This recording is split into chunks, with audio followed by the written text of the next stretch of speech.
So, hey family, I guess this is like Teaching Tuesday / Word Wednesday. Okay. And I'm going to be super transparent. And today's topic is your time as Sarah is up. It's time to be Noah. Okay. If you go to church with me, you probably heard most of this, but that's okay.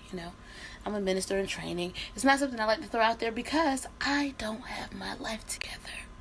And this really relates to this topic. So we're going to go to Genesis 18. Okay? And I touched on Genesis 18 the last Teaching Tuesday.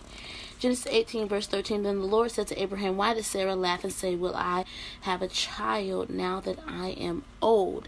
Then we're going to jump back over to Genesis 6. Okay? And 22. Noah did everything just as God commanded him. Can I be real? Say yes. Yes. Okay. I've been in a Sarah phase, okay? When Sarah was promised this child by God, she laughed. Now, God promised me some things, and I did not necessarily laugh, but my actions sure did, okay? My actions surely laughed at God. Yeah, they did. They did. Being super duper transparent, I'm 23. I don't have a man's, okay? And, God promised me, that my husband would be great and is on the way. And because I felt like that God was not moving quick enough, of course, I took things into my own hands. Typically, I am a woman who has high standards, but because I felt like God was lagging or dragging his feet on my promise, I lowered my standards. I constantly compromised my beliefs and the things that God told me to do because I wanted this thing so bad. And now God is like, no. Have you had your fun? Are you done? Are you done being Sarah? Are you done? Now, here's what I mean by being Sarah. Sarah knew that she couldn't have kids, so she decided to give her servant to her husband for him to have a kid by her, to please her husband, because she felt like God's promise was not coming fast enough. Knowing that she was going to feel, this pain by her husband having a kid by another child, knowing that she was going to put herself through this, she did it anyway. And how that reflects to me is, Vanessa, you know that you are one more situationship from blowing somebody's car up. Why? But you do it anyway because you feel like God is not moving fast enough for you, huh? You ignore all the warning signs and you do it anyway. Sis, are you done being Sarah?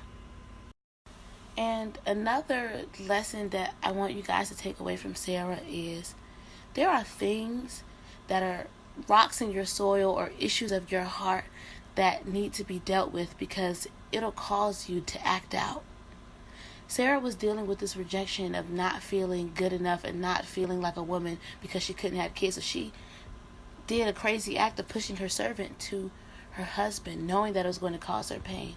Like me, when I was growing up, I got joked a lot.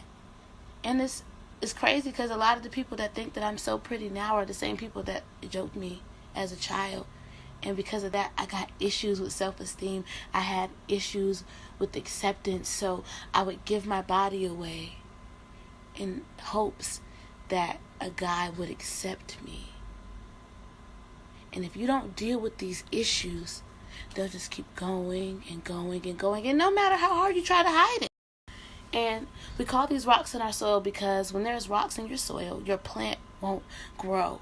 And, sometimes you feel like you're at a spiritual plateau. Like, I feel like I'm staying at the same level. Like, I'm very stagnant. Like, I just can't grow. And I realized a couple days ago that I was at a spiritual plateau because I have these rocks in my soil, these things that I haven't given to God yet fully. And I'm in the Sarah phase. the spiritual plateau phase. But now I'm choosing to be in my Noah phase. Noah did everything just as God commanded him to do. Noah was fully obedient and did not care about what other people thought about him. You know, they hadn't seen rain, but he chose to build a big old boat for this big rain. And these folks had never seen rain. That is the kind of obedience that God is going to use to bring fruit out of your life. So, with that being said, y'all, my family, my Teaching Tuesday, Word Wednesday family, let's be in our Noah phase. We're going to get these rocks out of our soil. We're going to give stuff to God for real. We're going to be transparent with God, seriously. And we're going to be in our Noah phase. And we are going to have fruit come out of our life. I mean, Noah was chosen to repopulate the earth, child. That's a big job. God got some big jobs for us, but we have to be fully obedient and not let our lives laugh at what God told us to do. So, I'm going to pray for y'all, and y'all pray for me, child. Pray for me, okay? Love y'all.